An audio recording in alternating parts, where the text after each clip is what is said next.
Olá! Hoje a gente vai mergulhar em duas tendências bem atuais do Brasil, sabe? Tudo com base em matérias lá do portal de notícias Cultura Alternativa. Oi, pois é, vamos falar primeiro de como a tecnologia tá mudando o jeito de reservar hotel, essas coisas. Isso. E depois um assunto, assim, mais pesado, mas super importante.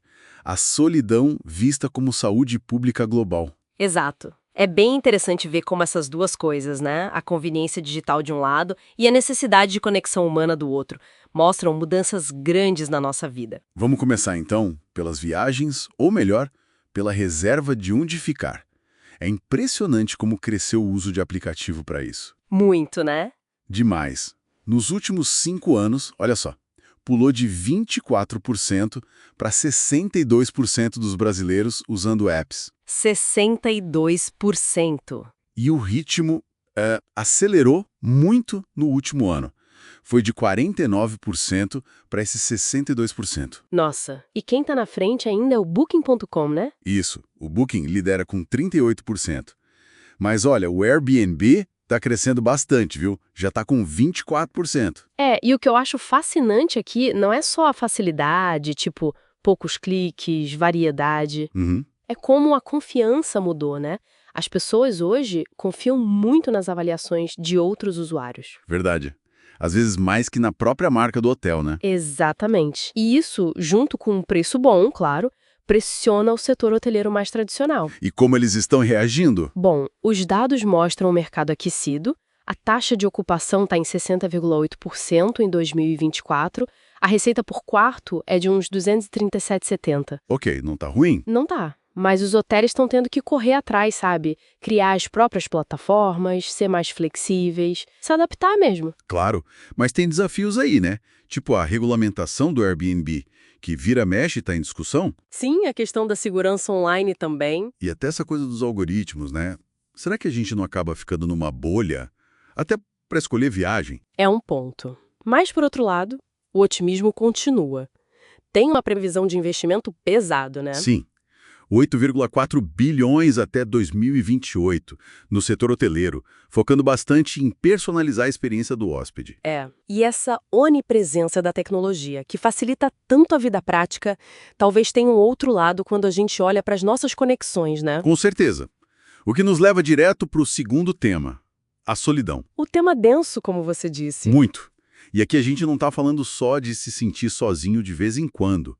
É a solidão como um problema de saúde pública global, reconhecido pela OMS. E os dados são assustadores. São.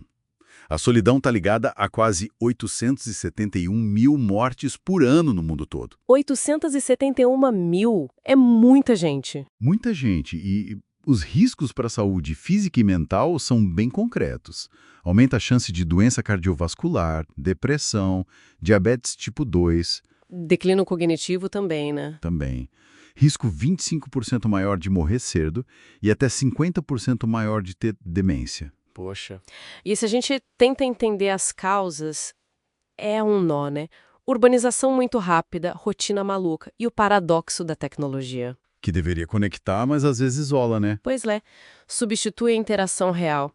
E a pandemia de Covid-19, claro, piorou tudo isso. E tem grupos mais vulneráveis, certo? Sim, adolescentes, principalmente as meninas, alguns estudos mostram taxas de solidão acima de 20% nelas.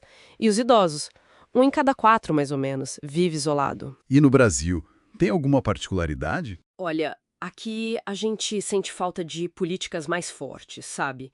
E de espaços que incentivem a convivência, especialmente entre gerações diferentes. E nas periferias isso é mais crítico ainda. É um cenário preocupante. Demais.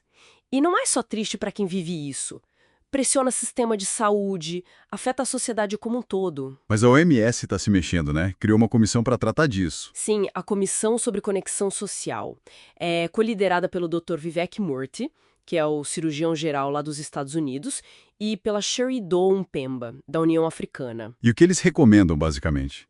Aumentar a conscientização sobre o problema, criar mais espaços seguros para convivência, fortalecer o apoio psicológico. Faz sentido. Mas, olha, não dá para esperar só do governo, né?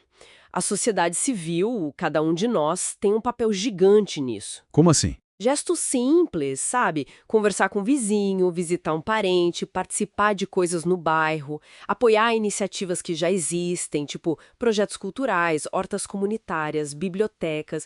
Tudo isso ajuda a criar o que a gente pode chamar de infraestrutura social. Entendi.